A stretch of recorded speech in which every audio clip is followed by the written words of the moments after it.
Dobry wieczór Państwu. Nazywam się Krzysztof Turzyński, jestem prodziekanem do spraw studenckich Wydziału Fizyki. W imieniu pana rektora Uniwersytetu Warszawskiego, profesora Zygmunta Lalaka, który jest dzisiaj z nami, oraz w imieniu dziekanów Wydziału Chemii oraz Fizyki, profesora Sławomira Sęka i profesora Wojciecha Satuły, chciałbym bardzo gorąco Państwa powitać na dzisiejszym spotkaniu. Ponadto, because the language of our meeting is English, I'm going to switch to that and continue the rest of my introduction in English.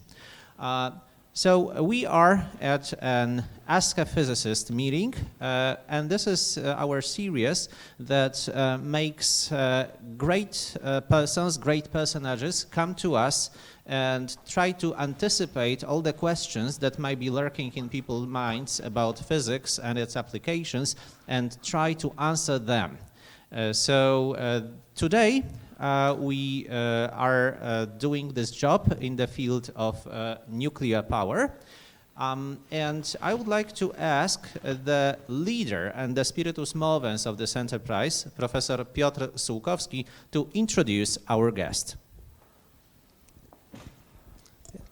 Thank you. So it is my pleasure to introduce David Wright. He's a commissioner of Nuclear Regulatory Commission of the USA. He's visiting us these days. He will give a lecture entitled, as you see, NRC, Who We Are and What We Do. I may also add that before he had this current post, he was also an energy advisor at his consulting company. He's also involved in various educational activities, among others related to being advocate of cancer awareness. And it's our great pleasure to have him give this lecture. Thank you so much. Well, hi, how are y'all? You're supposed to say, we're fine. How are y'all? I'm going to move over here, if that's okay, since I have a microphone. I have my little 3D printed friend here that I went and visited your labs just a few minutes ago. This one is going to go home with me and will be in my office at the U.S. NRC. I've got a place for him. So every time I look at it, I'll remember tonight, okay? Hopefully we're going to have a little fun tonight. I'm going to try not to bore you, but I do have prepared remarks so that I will stay on message. I have two people with me here tonight I want to introduce. One is Veronica Rodriguez, who is from our Office of International Programs, and she is in the back up there in the white jacket. I also have my legal counsel, the guy who keeps me out of trouble. It's Charles Kreuzberger, and he's right up here on front on the left. We got here yesterday and have had a good time. This is my second time to Poland. I was here last year. And had such a good time, they asked me to come back. But it's my first time speaking to an international university program. I have spoken to law schools in the back in the United States, but this is my first opportunity to speak to students. Now, I have spoken to the International Nuclear Lawyers Association, INLA. I have done that. So first off, thank you, and thank you for the introduction. As was mentioned, my name is David Wright, and I am a commissioner at the United States Nuclear Regulatory Commission. And so before I go further, I just need to be sure I kind of know who I'm talking to. So with a show of hands, before today, who had heard of the U.S. NRC at all? Anybody? Okay, that's not bad. That's about half of you or so. So how many of you know what the NRC does? Yeah, even fewer. Okay, that's good. That's why I'm here today, to tell you a little bit about who we are and what we do. But first, I want to kind of share a little bit about who I am, so that you kind of know where I come from and how I got to the U.S. NRC. And to make my attorney happy, I have to make Charles happy. Just let you know that the comments that I'm making today are my comments. They do not represent the U.S. NRC or the Commission as a whole. So with that, Charles, you happy? I'm going to move on. All right. So I've been on the Commission for about 6 years now. It's not something that I thought would ever happen to me in my life. I never really thought about it at all until it became an actual possibility. But that's because it's not something in the U.S. that you campaign for. Quite honestly, if you do, you'll never get it. So for me, this is a unique opportunity for me to serve my country. It's been exciting, it's been challenging, and above all, it's really been a very rewarding experience because I get to do stuff like this. This is really fun for me to get out of the office. With the word nuclear in our name, in the agency, you may think I'm a nuclear engineer, right? Well, I'm not. I'm not a scientist. I'm not an astronaut. I'm not anything special. I'm a, which most of the, or at least a lot of the former NRC commissioners have been. Instead, I have a degree in political science and a minor in communications from Clemson University, which is in the upstate of South Carolina, my home state, and where I also, because I don't appear to be that, but I was a walk-on long-distance runner for my university back in the day, about 51 years ago. In reality, I'm a small business person. I'm also a former South Carolina Public Service Commissioner, which is an economic regulator in the United States, and we regulate investor-owned utilities in all the states in the United States. Each state has their own commission. And I actually retired from there the first time back in 2013. I bring a background as a local and state elected official as well, because I served as a councilman and as a mayor of my hometown, the town of Irmo, I-R-M-O, South Carolina. And I was a member of the South Carolina House of Representatives for 8 years. In addition, I've managed or consulted more than 200 political campaigns in my area, everything from town council to sheriff to the U.S. Congress. I've even worked on 2 presidential campaigns. So I've seen things a little different, from a different perspective than the rest of my fellow colleagues. On top of that, on a personal side, I'm a stage 3 colon cancer survivor. So what that means, the significance of that, is that I am personally the beneficiary of the safe and secure use of nuclear materials. Actually, I see my diverse background as an advantage in my current position as a commissioner, because I think I'd bring a different perspective to, and a different skill set too, to the commission. But what is the commission? So people often ask me if the NRC is part of the United States Department of Energy, or the DOE for short. The short answer, nope, we're not. But we did get our origins from the same place, which was the Atomic Energy Act of 1954, which is also referred to as the AEA. The AEA is the fundamental U.S. law on both the civilian and military uses of nuclear materials. The AEA at that time created a single agency, the Atomic Energy Commission, that had responsibility for developing and producing nuclear weapons, and for developing and safely regulating the civilian uses of nuclear materials. I'm going to go off script for a second. How many of you have seen the movie Oppenheimer? Have you? Okay. The character who plays, you'll know him as Robert Downey Jr. He plays a commissioner at the AEA at that time. That's who I am today. I'm Robert Downey Jr. How about that?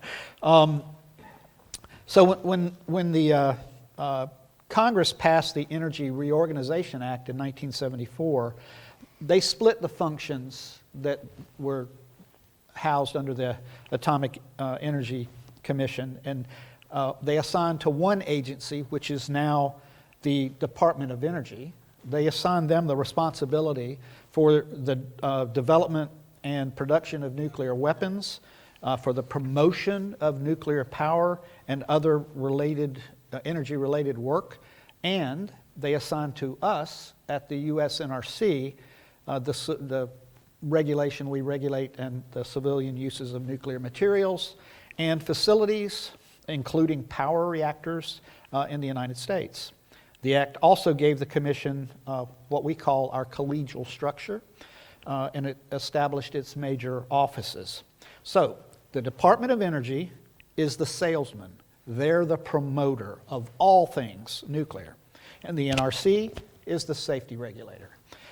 We're an independent regulatory agency that regulates the existing fleet and other uses of nuclear materials by its licensees. So the NRC is headed by 5 commissioners, all nominated by the President of the United States and confirmed by the United States Senate for staggered 5-year terms, with one member's term ending on June 30th each year. So one guy drops off, you turn into a pumpkin on June 30th at 5 o'clock. I've been through that process twice so far.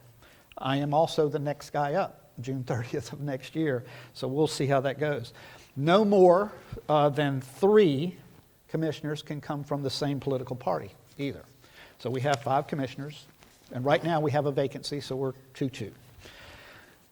So the U.S. President designates one member of the commission, usually from his party or her party, to serve as chair and the official spokesman for the agency. Now, since I've been there, we've only had a complement of 5 commissioners once in, my little over 6 years now, and that was for just a little over a year. So I've either been on a 3-member commission or a 4-member commission for the majority of my time at the NRC. And as I mentioned, we have 4 members currently. Go to the next slide here, Charles. The Commission operates as a collegial body to set policies, to develop regulations governing nuclear reactor and nuclear material safety, as well as security, and we issue orders to our licensees for various things. We also adjudicate legal matters. And we do a lot of international work and travel to enhance regulatory cooperation, which is one of the reasons I'm here on this trip.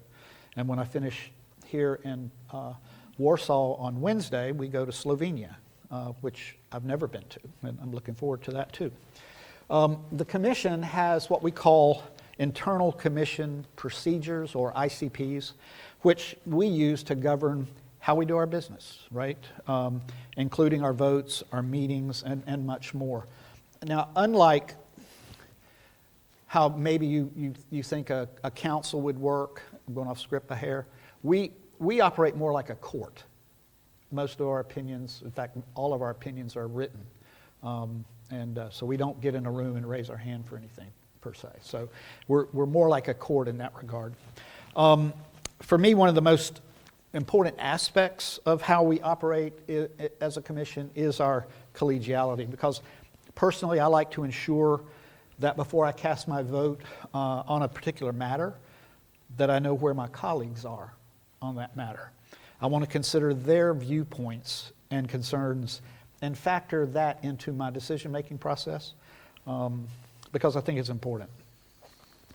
The NRC employs just under 2,800 people now, maybe, at our headquarters in Maryland, Rockville, Maryland, where I work, where our general headquarters is at. And we have 4 regional offices as well. They're in Pennsylvania, Georgia, Illinois, and Texas. And we have a technical training center in Tennessee. And at the Technical Training Center, which is also called the TTC, as we call it, we have full-scale simulators. Just like you'd find at any reactor, as well as other equipment that we use to train our technical staff. And we also use it when we have visitors coming over trying to learn things too. Each nuclear power plant site in the country also has resident inspectors assigned and present every day, usually 2 per site, and 1 inspector at both of our operating fuel facilities. So we have people there all the time.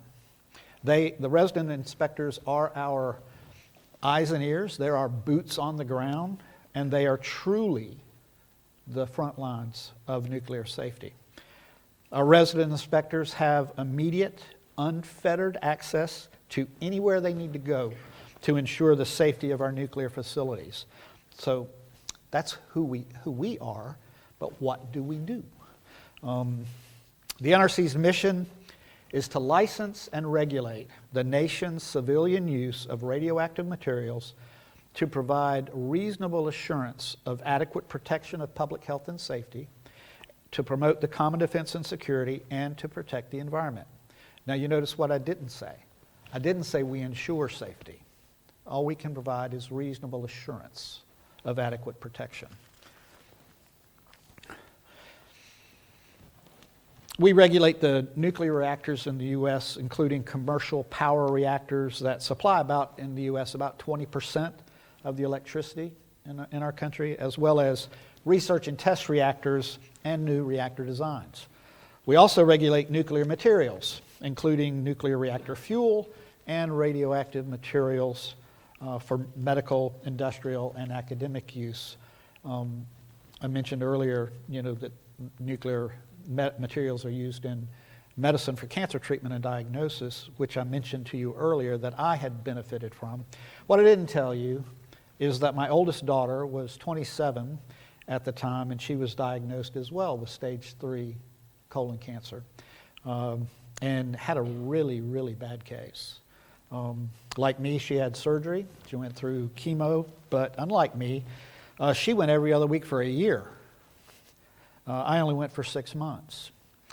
Just so you know, she's very alive today and teaching kindergarten because she was able, like I, to personally benefit from the safe and secure use of nuclear materials. So as you can probably tell, the NRC's mission means a lot to me and to my family. And it was also, for me, it's kind of a surprise when I got there. It was like a bonus. I get to be involved in that. To me, that's exciting. Nuclear materials are also widely used in industry, such as in density gauges, flow measurement devices, radiography devices, and irradiators. And small amounts of radioactive materials are also used in common items such as smoke detectors, exit signs, and some watches too. We also regulate the transportation and storage and disposal of nuclear materials and waste, and the decommissioning or deconstruction of closed nuclear facilities in the United States. And, if that's not enough, we regulate the security of these materials and facilities as well. Think guns, guards, and gates, but also cybersecurity. So that's what we do. What we don't do is regulate nuclear weapons. We don't regulate military reactors or spacecraft reactors. These are regulated by other federal agencies, such as the DOE. We don't lobby for nuclear power either. The U.S. nuclear agenda is set by our president and by the Congress. The NRC doesn't own or operate nuclear power plants, and we don't regulate naturally occurring radon or X-rays. Radon and X-rays are regulated by the states or by other federal agencies. We fulfill our important safety mission, and it is an important safety and security mission in several ways. First, we establish rules that users of radioactive materials must follow. These rules protect workers and the public from the potential hazards of radioactivity. And before we write or change regulations, the NRC seeks out and considers the opinions and views of the public, industry representatives, researchers, state officials, NGOs, scientists, and technical experts. We also issue licenses to any organization or individual intending to have or commercially use nuclear materials that are covered by the NRC's programs. The NRC inspects licensed facilities to ensure they meet both the regulations and the terms of their license. And as I mentioned earlier, we have resident inspectors that are on site every day. But the NRC will, on top of that, if we need to, we will send teams of specialists to the sites on a regular basis if we need to. We also investigate allegations of wrongdoing. When the NRC identifies violations of its regulations, we have a lot of options at our disposal. We can issue a violation, we can impose fines, we can modify, suspend, or revoke a license for very serious instances of noncompliance. We can prohibit individuals who have engaged in deliberate misconduct from working in the nuclear field, or we can refer apparent wrongdoing violations to the U.S. Department of Justice for potential criminal prosecution. I can tell you if that happens, whoever that person is, they're going to have a really bad day. That's not something that you want to happen. The NRC also collects and analyzes information about reported events at reactors and materials facilities to assess safety and identify any potential weaknesses in design, or operations, or procedures, or equipment. We will also use this information to identify and address generic issues if they're present as well. There are several offices and departments within the agency to support accomplishing our mission. On top of that, the NRC also works with other agencies and organizations to accomplish our mission. Some of these include DOE, the Environmental Protection Agency, the Department of Homeland Security, the FBI, the Department of Health and Department of Health and Human Services, the Congress, the International Atomic Energy Agency, and the Nuclear Energy Agency in Paris. In fact, one of my former staff members is on a 2-year rotation right now with the NEA. We also have a special relationship with the states. The AEA allows the NRC to delegate its authority to regulate certain radioactive materials to the states. And they do that by entering into an agreement with the NRC. These states are called agreement states. And right now we have 39 of them. And pretty soon we'll hit 40 and 41. But right now we have 39 official. Those agreement states develop regulations and appoint officials to ensure the materials that they are overseeing are used safely and securely. The NRC, we do retain authority over nuclear reactors, over fuel fabrication facilities, and certain amounts of radioactive material that can fission or split apart. So prior to Poland's decision to build AP1000 reactors, the NRC and the PAA already had a robust relationship. We maintain a bilateral arrangement for the exchange of technical information and cooperation in nuclear safety matters. And this has been in place since around 2010, I believe, and Anhe's here, right? Where is he at? He's in the back right there. Is that right, 2010? Yep, that's right. Okay. So president of PAA, by the way. The number of engagements between our two countries started to increase after the signing of the intergovernmental agreement in 2020. And as you may know, there are 2 AP1000 reactors in operation that are new in the United States. Since we have significant licensing and construction and operation experience with the AP1000 design, the NRC and PAA are partnering to share best practices and knowledge to ensure that Poland's safe operation of this amazing technology goes forward in a really, really big way. Similarly, the Polish applicant wanting to build AP1000s here is partnering with Westinghouse on the design, construction, and engineering activities as well. So it's a very exciting time to be working in Poland and in the field of nuclear. And you have here, through this university, the opportunity, and this is, I guess I'm here as a workforce reach out. They're going to need lots of employees. And if you're interested, keep in touch with them. So, since 2022, the U.S. and Poland have engaged in several workshops with topics related to NRC's experience increasing our workforce to assist PAA in preparation for Poland's civil nuclear program.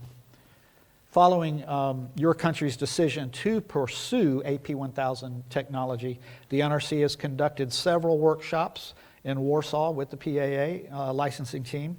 And the focus has been on licensing, on project management, and safety prioritization. The NRC has helped PAA with tasks such as developing review guidance documents and pre-application engagement with the applicant. And we've also assisted PAA to better understand AP1000 technology, the importance of maintaining a positive safety culture, and the intricacies of stakeholder engagement, which is different all around the world. In addition, more than 20 staff from the Polish regulatory organizations have visited the United States since 2022. They've worked with and received training from the NRC staff on topics such as quality assurance, electrical power systems, digital instrumentation and control, and the power reactor licensing process. Most of the visiting staff from Poland have had the opportunity to visit the AP1000 power plants at the Vogel site down in Georgia. We're next. The PAA and the NRC will continue to engage information and exchange information as Poland continues its path forward as they license and construct its first nuclear power plant here. Some examples of information that we exchange include probabilistic risk assessment, or PRA, the use of thermal, hydraulic computer codes, safety evaluations, design changes, construction oversight and inspection, and observing NRC public outreach activities. And speaking about public engagement, the NRC, we really place a high priority on keeping the public and our stakeholders informed of activities that are going on. Our website, and on our website, you can find public meeting dates and transcripts. You can read NRC testimony. You can read speeches, press releases, and policy decisions.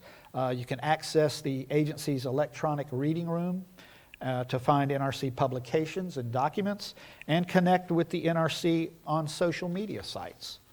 Basically, everything we do, unless it pertains to security or internal personnel matters, is made available to the public. We even make the underlying data on our website available to the public as well, so that people can download it and create their own figures or run their own analysis. Openness is one of our principles of good regulation, and we live by that every day. So with that, I'm going to end my formal remarks, and I'll be glad to take any questions, and thank you for your kind attention. That was great. Yeah.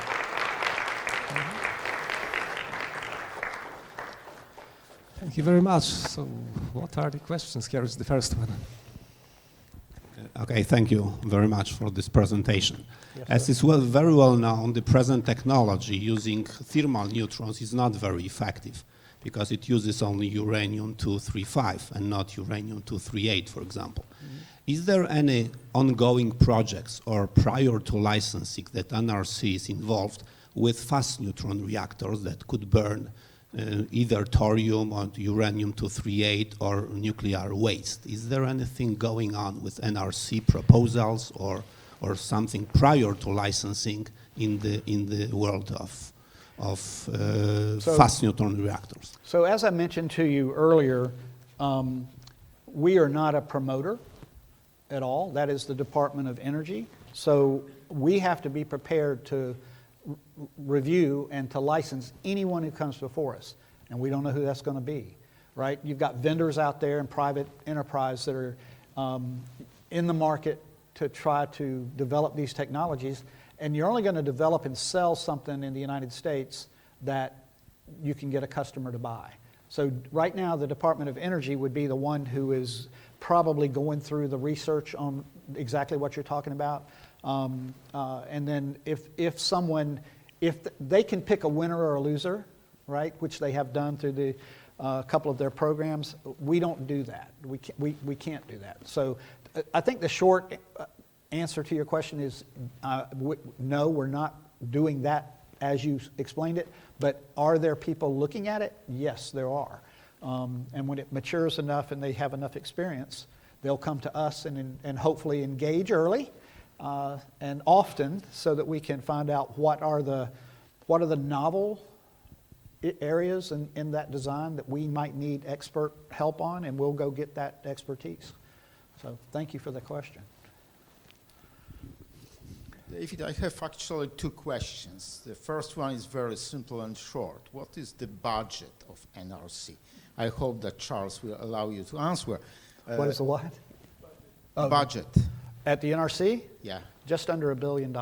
And this comes from the state entirely, or no? No. 90% of our budget we collect in fees from the people that we regulate. Or that we review documents for. And then we get a fee, a yearly fee from each of the nuclear plants in the country. I think it's $5 million per plant that goes into the budget. And then we charge an hourly rate for review of their applications or license amendments or whatever they want before us. And then we get about 10% of our budget comes from the Congress. Mm-hmm. Right.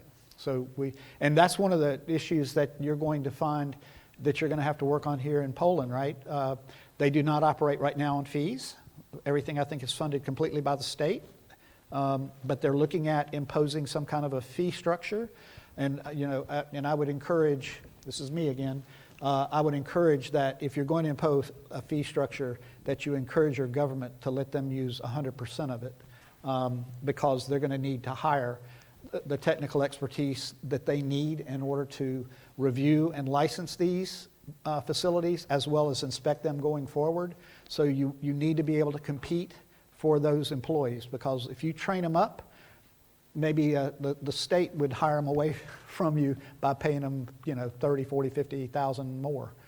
So you need to get good qualified people to do the work, and you got to pay them.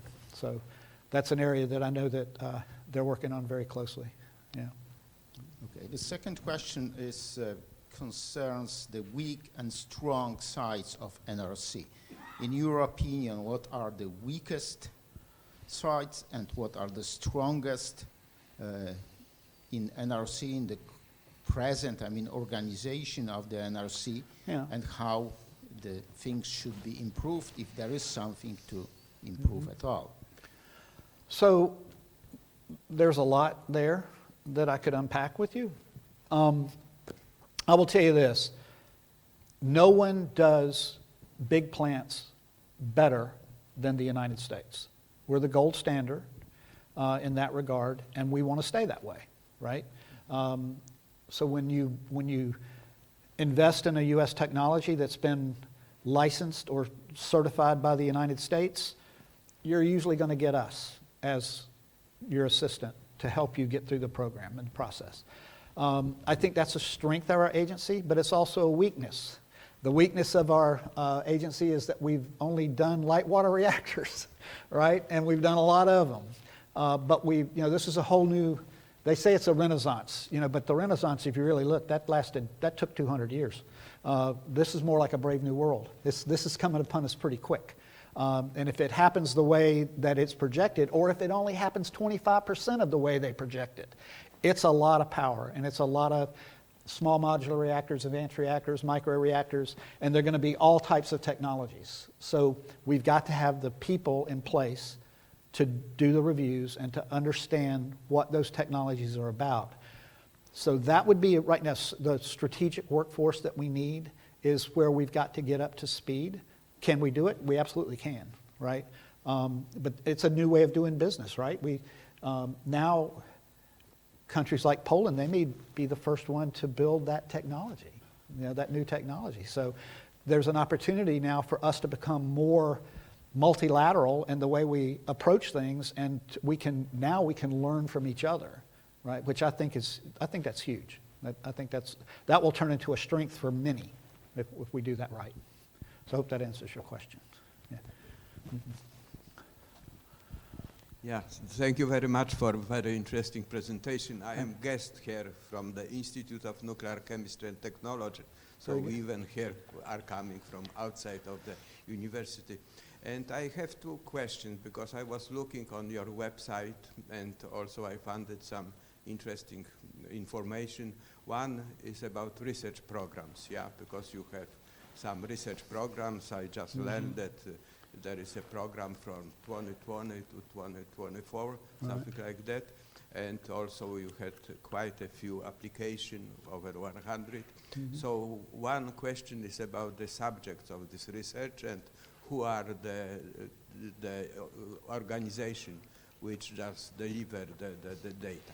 Secondly, you have mentioned, and also this is what we are discussing now in Poland, the problem of licensing, yeah?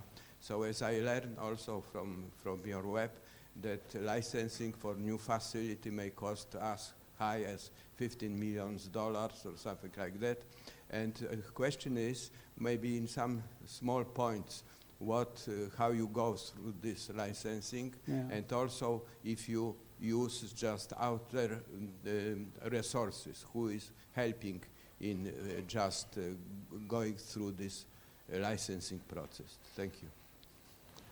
Okay, so the research projects was first, and then the licensing stuff was second. So in research, we've got, there's a number of things going on, right? And I'm not really specific on exactly what program or what area you're looking at, but we've got a university leadership program that we give research dollars to these universities to do projects that they have applied to the NRC and said we would like to conduct.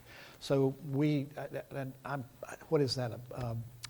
Is it $1 million or 15, 11 million? It's some 16, something like $16 million. For 1 year, less than 1 million. Yeah. And then obviously we can work directly with some of our labs if we, or we can work as a third party with labs and maybe someone who's doing research, everything from Argonne to Oak Ridge to Savannah River to Hanford or even Idaho, the national lab there, and there's others as well. So it really depends on what the research is about as to how that relationship is set up, but the relationships do exist. We are not as much today as a promoter of doing the research ourselves as we are reliant on the labs, the national labs more now. But we do, in today's world, you have to get out of your silos and you've got to be able to communicate and coordinate with others and learn from others. And I think that cooperation is critical to the future because it keeps you from doing the same thing over again, which we've had a problem with that over the years, Your second question was? About the licensing, you are just getting some support from outer organizations, institutes, national laboratories, and so on, and how long will it take? So, too long. It's taken too long, and it's cost too much. One of the things that's been one of probably the barriers that we've had over the years is because the designs that came before us weren't standardized. If you have a standardized design and it comes before you, you would think once you get the first one done, then the second and the third would be cheaper, right, over time. But every time it's been like each one's been a first of a kind project. So every project has been the most expensive way you could do it, right? What they're looking at today is with the new technologies coming in, even the AP1000, right, is to standardize that design and to get from first of a kind to nth of a kind very quickly.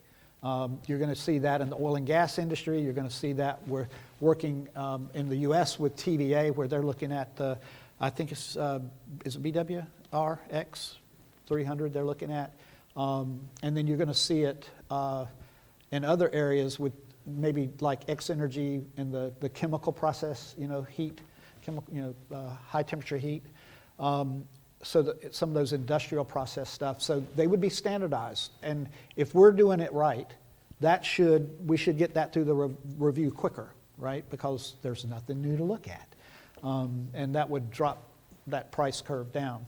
You know, although we're a safety regulator, we're not supposed to care about that, they say, but you have to care about it.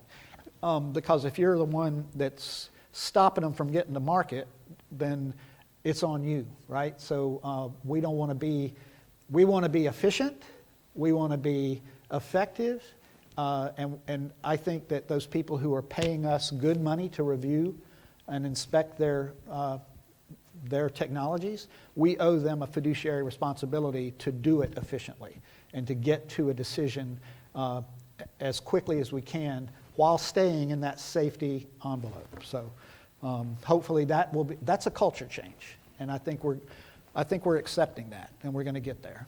Mm-hmm.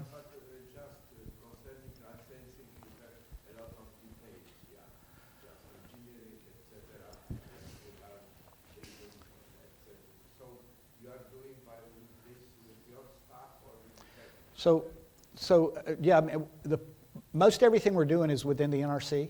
You know, we learned a lot over the last few years about how to approach the new way to license things. You form core teams and you try to get in early engagement with these people who are looking at these technologies, because the key is to understand what are the differences in this technology. Is there something new and novel that we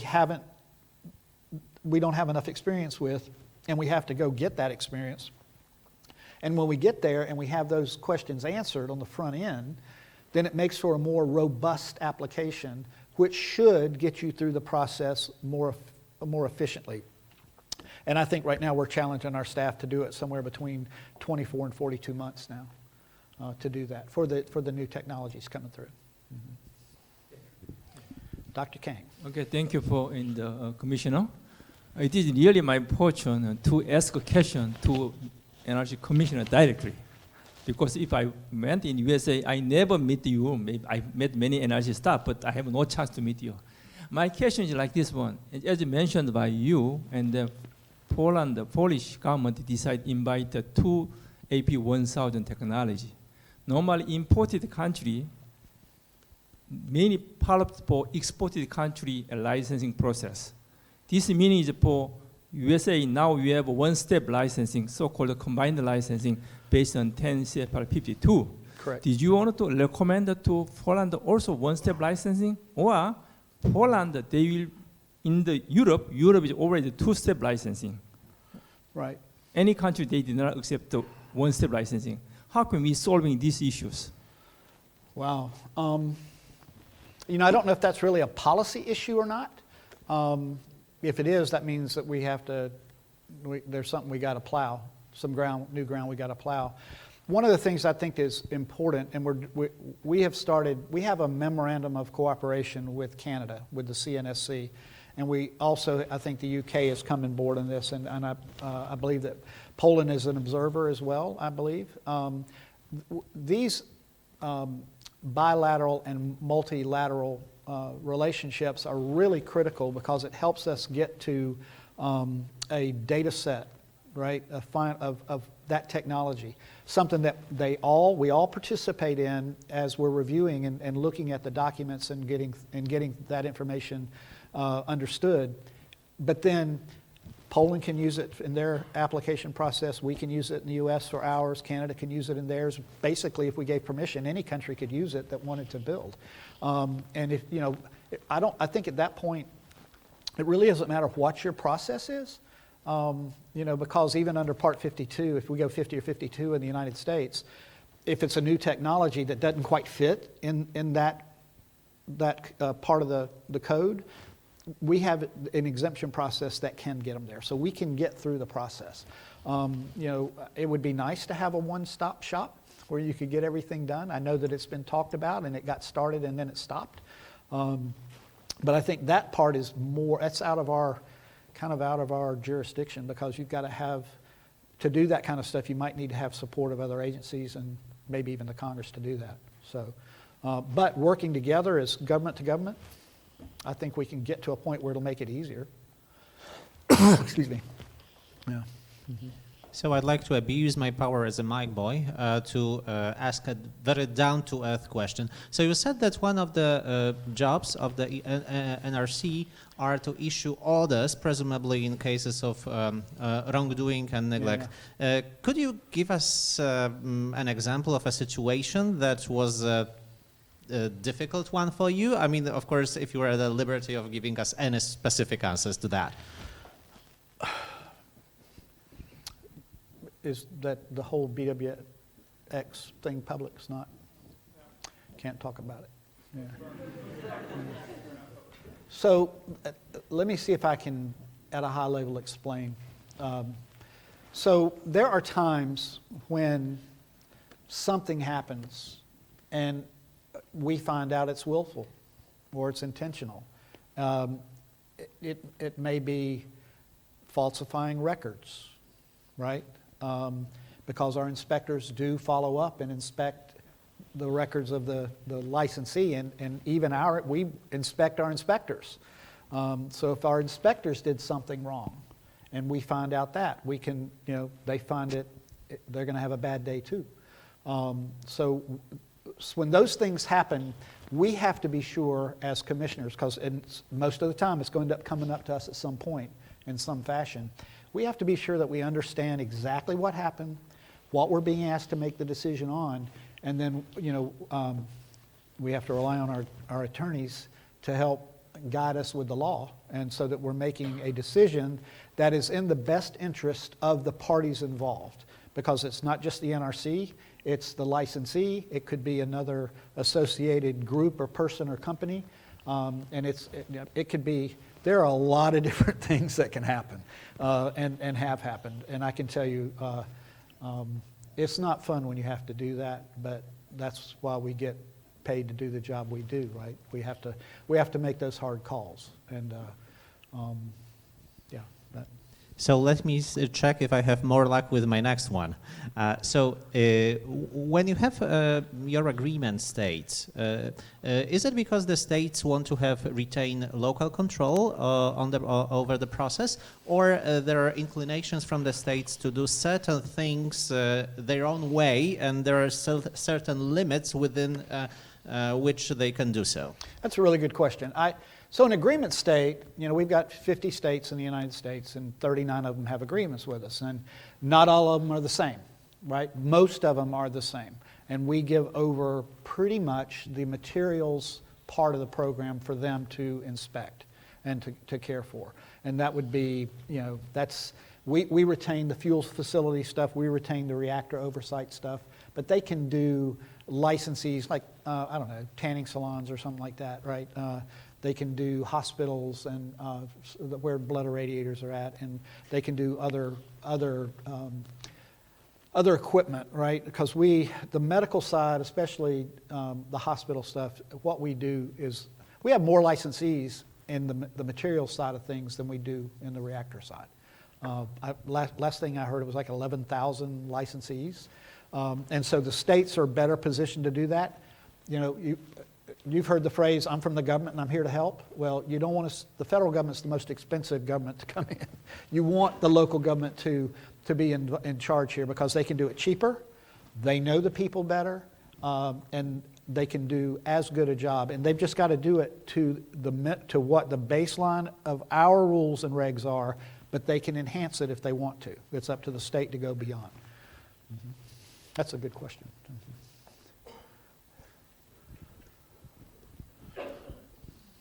Maybe I'm misinformed, but I heard that Westinghouse is acquired by Toshiba, so whether this is still US-owned technology and is controlled by only US state, or also has some international problems with, say, having a Japanese owner of the technology. So I think the Advance Act that just passed, we had some foreign ownership changes made there. I think that we've changed a little bit there.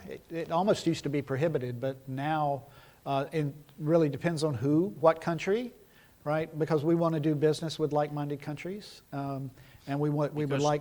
To my knowledge, there is very few Westinghouse original AP 1020 200 produced. So Right. most of them are clones, Chinese clones produced in China on their own, say, Well, re-engineering So- the technology. right, and I understand, I appreciate the question. That's why I mentioned earlier, and actually, I think it's Korea, we actually licensed the AP 1400. So that's a certified design by the NRC that they have. But that's the importance of us having a certified design from the U.S. and have a licensed design from the U.S. because then it would be it could be U.S. companies and the U.S. government who's doing business and able to create that 60 to 100 year relationship with countries that think like we do and who we appreciate like that. And because it's about energy security, it's about national security as well, and also energy independence. So we all have a lot of things in common. And if I can speak for the U.S. government here, just kind of because I've been on some of their trips, although we are an independent safety regulator, it's in the national interest, not just of the United States, but other countries as well, that those relationships happen. Because otherwise, maybe people who don't like you are going to try to get involved. And I'd like that not to happen. Yeah. Yes, sir.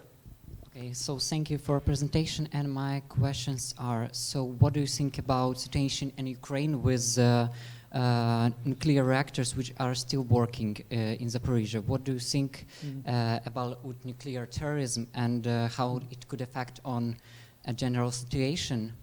Could Zaporizhzhia nuclear plant be the second Chernobyl, and how can we prevent that? And my second question is, what do you think about thermonuclear energy? Could we create such an energy? The last question was Thermonuclear. fusion. Okay. So, I'm not the Department of State. I'm not the White House. I'm not the Congress. I'm not the Department of Commerce. I'm not even DOE. I'm a safety regulator who cares deeply about safety regardless of where the plants are at. Because an accident in one is an accident for all of us. So it's important that we all share best practices and do everything we can to maintain the safety and security of existing plants no matter where they're at. So we're very concerned and very aware of what's going on in Ukraine. And we haven't been allowed to physically go there just because of our personal safety. But we are paying attention, and we're also helping. We're helping to make sure that there's money, even through the NRC, that's going to help Ukraine and the plant to make sure that they have what they say they need right now. And I can't speak to what is happening this moment because I haven't been briefed on that in a hot minute. But we do care about that deeply, and so we're paying attention, right? And the second, fusion, I think fusion is an amazing opportunity, and I think it's coming faster than people think. There's a lot of things going on in that space in the United States, and I've visited at least three of the facilities, Zap Energy, Helion, and one other in the Seattle area, right? And to see what they're doing is amazing. And when it does happen, in fact, it's such a I hate to use low risk, but it's such a low risk technology. The states are going to be able to regulate it, right? They actually know more about fusion than we do, and so it's a great opportunity to partner with the states. And but I think it's a game changer down the road. I really do. Yeah.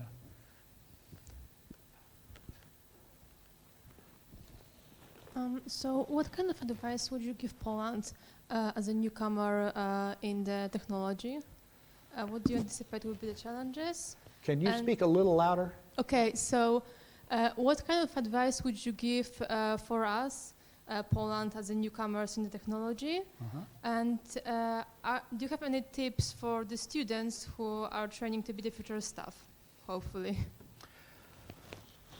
Well, I can tell you this, I'm 69 years old. If I had it to do over again, I would do what you're doing. Energy is the place to be. The future in this is incredibly bright. And opportunities are going to be big, and they're going to be numerous. Because it's going to be all over the world. And it's not just going to be here. So I would encourage you to learn all you can, to ask your questions about things, because you may get exposed to something in the nuclear space tomorrow that you're like, oh my gosh, I want to go there. I want to do that. So the more you can become aware, through, if you do internship programs or co-ops or things like that, to be exposed to these things while you're in school, and to bring in people, maybe better than me, who can explain to you those differences and those opportunities. I think for you, the future is great. And you not only can you support a family on it and grow a family on it, you can make such a change and such a difference in the world around you.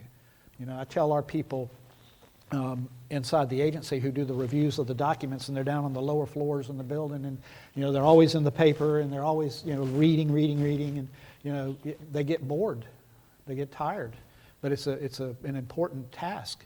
So you have to message to them that, hey, what you're doing, believe it or not, if you get through it and you can get a technology certified or licensed, you're going to help a company change the world. You're going to help them go to Africa and provide clean water, and to give lights to kids who've never had lights. You're going to give children an opportunity to learn and to grow and to thrive, and they're going to be able to build their economy. You're going to be able to do the same thing here, add on to where you're at right now. So what the good that you can do for humanity is big, and that's not even talking climate. We ain't even touched on that. Nuclear can solve those problems, and I think it's just a great opportunity. So, and then you had another question. I got the chasing a rabbit there. Yeah. Did I answer everything for you? Okay. Yeah, that's about normal for me. Okay, my question is more about the structure of the council. You mentioned that only 3 people in council can be from one political party, and it made me wonder: is it a common situation that nobody in the council is linked to any political organizations, or is it not really common? I'm not sure that I understood, but I'm going to attempt what I think you said. So it was about the politics of things. Is that right? As far as I understood, only 3 people from the council can be linked to one party, yes? Right. And it was the party like in the government. Yeah. Okay, so my question is if it happens that nobody is linked to any organization. Yeah, so I can only speak to the United States. Although I was here last year before your elections here in Poland, and I got to hear a lot of the political debate and dialogue going back and forth. And fortunately, both political parties were of the same mind, and that all stayed together. In the United States, we've got, as I mentioned, no more than 3 can come from one political party. But that doesn't mean policy doesn't change, okay? Because sometimes you may have an administration, and both sides of Congress change. And they may be pro-nuclear development one year, and they may go the other way for the next period. Doesn't mean they're anti-nuclear. It just means that maybe their interests go to other areas, like solar, wind, or some other technology. Right now, the United States, everything's aligned. And I think worldwide we're seeing that too. Okay, so this council is strictly linked to the government, more than, for example, in Poland, Mhm. PAA, that as far as I know isn't Yeah. that much linked. So you're kind of getting to independence a little bit, because we all want our agencies to be independent. That's what we're charged with being. So it means, but you're never, and we're going to talk about this tomorrow a little bit, but independence is when somebody else controls your budget, right, and can control the purse strings, you can't really be truly independent, because they can influence by cutting funds or doing something different. They can change laws on you and how you operate. They can do all of those things, which speaks to the importance of us having, in the U.S., having a very collegial structure where I can literally, I couldn't tell you, if I didn't know, I couldn't tell you the affiliation of any of the other commissioners, because we're focused on the policy that is in front of us, because, electrons, they don't know party. They don't even know borders, right? Electrons are electrons. They go anywhere and everywhere. And so they don't care. So we try to be the same way. And we also have to be the same way with our counterparts around the world, who care just as deeply about nuclear safety as we do. And we have to try to be above the fray in this regard, because safety is to everybody's benefit. I hope that answers your question the best I could anyway. I've got just one question about how long does the licensing process taking for? Too long. Like 5 years, 10 years? And my second question is necessary to have two independent power lines in the nuclear power plant, or is just the Polish restriction? I didn't hear the second part of that. About the power system lines, like it need to be separated. Is he talking about the nuclear island? The power system? Yeah.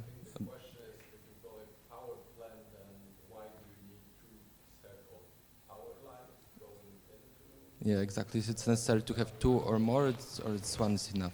Well, I guess the simple answer is you want to have defense in depth. You want to have redundant activities going on in case something goes down, right? We want to make sure that our plants run, and that if something is compromised, that we've got something else that will take up the slack, and to keep the plant operating safely. And if it ever crosses a point where the plant is marginalized in any way, it'll shut down, or the operators can shut it down, which keeps it safe. So those redundancies are good. Then defense in depth is there. Sometimes I think it's overkill in some areas, but who am I to argue? We haven't had we haven't really had any besides TMI. We haven't had any real problems. Yeah, we've had quite a few questions. Maybe just the last one. Thank you very much.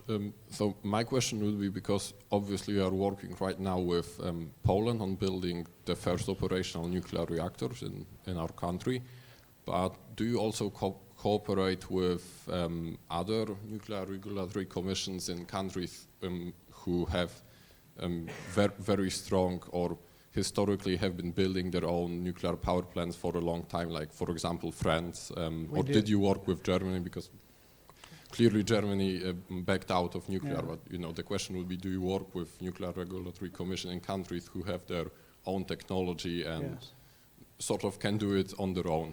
We have relationships with 190 different countries, so the answer to that is yes.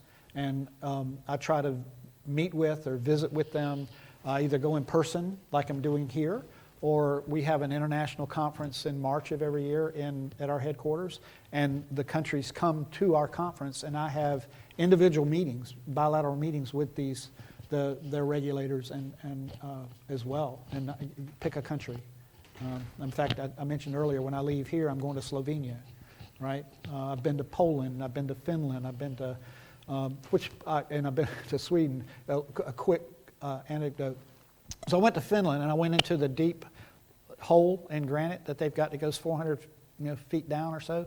And one of the things that they did, because it's all granite, they wanted to find out how the water got through the rock and how far it would go down.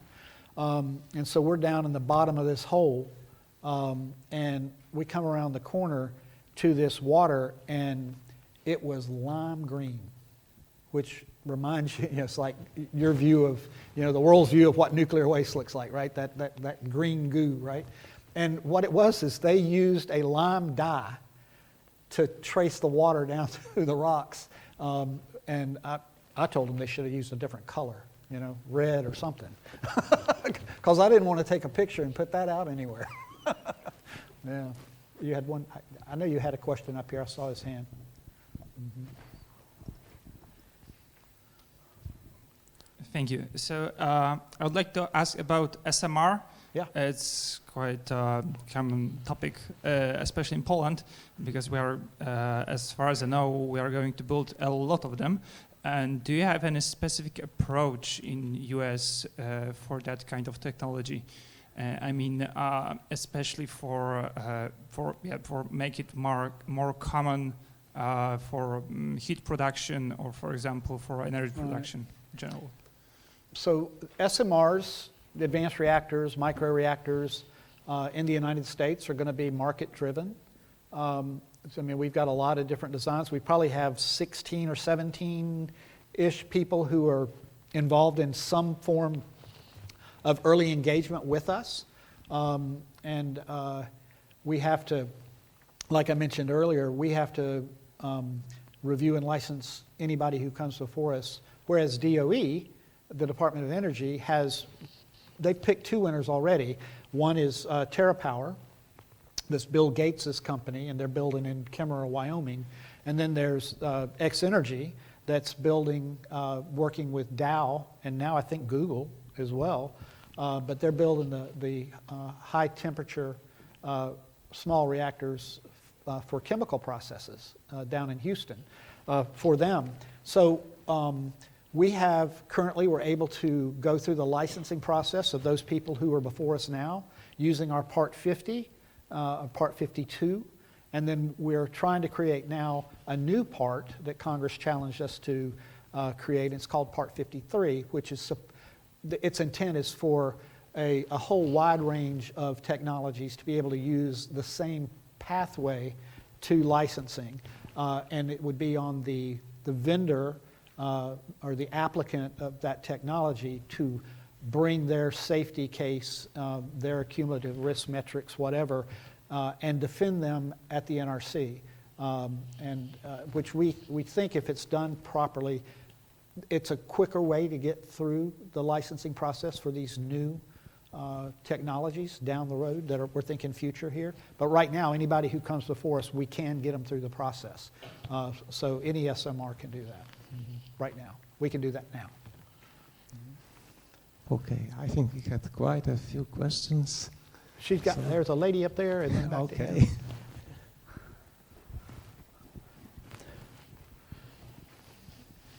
him. I have a question about how do you choose the commissioners? Because I understand you are chosen by the government, but are you do you need to be recommended for the position, or do you volunteer yourself? How does it look? Or do you just one day get an email that you are considered for this position? And I wish I knew. I will tell you how it happened to me, okay? How many of y'all are familiar with the game of baseball? Y'all know about baseball? Okay. Well, I'm an umpire of baseball. I wear the gear. I'm behind home plate calling balls and strikes. And quite honestly, I'm calling balls and strikes at the NRC today. When I was a commissioner at the state level, an economic regulator, I was able to get involved. When I was diagnosed with colon cancer, and while I was going through my chemotherapy after surgery, while I was taking the chemo, after making peace with God and saying, if you're going to leave me here, I'm going to be good at something. And I started learning everything I could about the nuclear side of things, and it mainly in policy, and it was mainly in the waste side of things. I testified 9 times before Congress, the EPA, and and the FERC. And outside of my state, I became known as an expert in that field. I was umpiring baseball one night and I'd retired in 2013 from the state of South Carolina. I'd started my own business out of my home, just me and the dog, because all my kids were grown. And I'd come home from umpiring baseball, and I had my gear on, and I took my shoes off outside and sat on my couch, and my phone rang, and my phone said, "The White House." So immediately I thought it was a telemarketer. And when I answered the phone, it was indeed a guy from the White House, and told me that my name had circulated up over the last 4, 5, 6 months, and would I be interested in being considered to be a commissioner. My understanding is that there were 12 different people that they were looking at, and I made the final 3. And so I told them yes, I was interested if they wanted to vet me. I went through, it is a funny story, but I don't have to tell it. But I went from getting that phone call to 8 days later getting the call from the White House saying that the president was going to submit my name as a nominee, which they told me was the quickest anybody had ever had that done in the 35 years that they'd been doing it. So I went through my confirmation hearing, and then they sent my name over to the Senate, where I sat for 11 months before they voted on it. So I damn near starved waiting on that to happen. But on my late dad's birthday in 2018, at 5:15 in the afternoon, I got a call saying, "Turn your TV on to this channel. You're about to come across." And I turned it on the TV, and the Senate gavelled me home as I watched. And then I said, "I got to call Mom because I got to move." So it happened that fast, and it happened just like that. And I don't think my situation or my story is unique. Everybody has their own way, but yeah, it's not something you campaign for. I think in my case, maybe body of work helped. People had read my decisions and how I make decisions, and they felt that I would be a good addition. And I've tried my best since I've gotten there to be kind of a reasonable guy and try to get to solutions. And because it's not about me. I came with no agenda. This ain't about me at all. But it is about everyone else that's out there, including Poland. So, if I can help there, then I feel like I have a legacy, right? So. All right. I think we can thank the speaker and all his team. I have a very pragmatic question.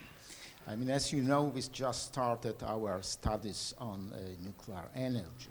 Yeah. Can we count on a kind of collaboration between NRC and the faculty? I mean, can you offer, for example, lectures or training or whatever else? I mean, on more regular basis or regular basis? I mean, is it possible or this is out of question? So first off, I'm going to use the line. I'm a glass half full kind of guy. The rest of it is steam. That's a nuclear joke, by the way. But the lady who can help us is right there. I think anything is possible, right? I think anything is possible. So it's just a matter of figuring out what the best way to do things and reach that agreement and decision and what's available, right? We also have to have the right types of people for you. And it goes both ways, okay? Yeah. So I will talk to Veronica. Okay. Right. Okay, we can try once more. You want it up here? You got to run the steps one more time, or meet her halfway. Meet him halfway. Okay, I have a question about what do you think about private companies doing their own reactors? They're planning like Google for the AI, you know? Yeah, so that's a really good question, because if you're going to have these new entrants in the market who want to use, they want to be the off-takers of the power, right, that's being produced by the small mods or these scalable small technologies, do they want to own them and operate them? What we've found is that they really don't want to own them and operate them, because there's a whole regime of regulations that, you know, the operators of the plants have to go through the NRC. And they think, most of them think that it is probably better for them to work through a local utility to run them, to manage them. But then they would, through a long-term power purchase agreement, that's how they would pay for it, right?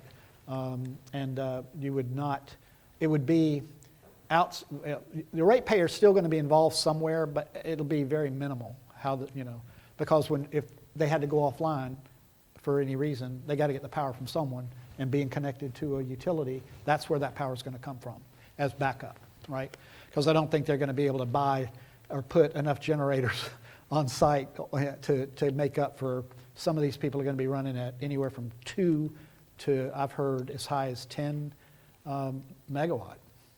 You know, so that's a lot of power for a data center. You know? Okay, let us try once more to thank the speaker and all his team. Well, I want to For a thank you wonderful so lecture. much. Yeah, thank you for the opportunity to meet with you. I hope it was interesting.